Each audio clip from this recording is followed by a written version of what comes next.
Hello সবাইকে, কেমন আছেন? আশা করি সবাই খুব ভালো আছেন। এই যে আমিও মোটামুটি আছি। তো এই যে শুক্রবার যেহেতু, তাই একটু বর্ণবাবুর জন্য একটু মাংস রান্না করব, একটু ঝাল কম দিয়ে। এখানে মাংস ধুয়ে রেখেছি, আলু ভেজে নিচ্ছি আর পেঁয়াজও কেটে রেখেছি। তো আলু ভাজার পরে আমি পেঁয়াজ ভাজতে দিয়ে দিয়েছি। তারপরে একটু আজ নর্মালি যেভাবে মশলা, আদা বাটা, জিরা বাটা, ধনে বাটা, রসুন বাটা, পেঁয়াজ বাটা সব আমি মিক্সড করে হলুদ মরিচ দিয়ে ভালোভাবে কষিয়ে তারপরে মাংসগুলো কষিয়ে নিলাম। পরে আমি ঝোলের জন্য জল দিয়ে দিলাম। তো একটু ঝাল কম দিয়েছি, কারণ বর্ণবাবু খেতে পারে না, সেজন্য একটু কম দেওয়া হয়েছে। পরে ফ্রিজে হলো তরমুজ ছিল, তো ওই তরমুজের একটু ভাবলাম যে জুস বানিয়ে নিই।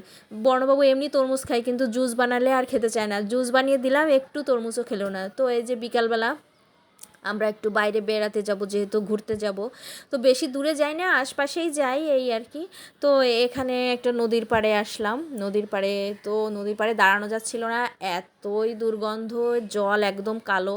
তারপর আমরা বাসায় চলে আসলাম। তো ঠিক আছে, টাটা।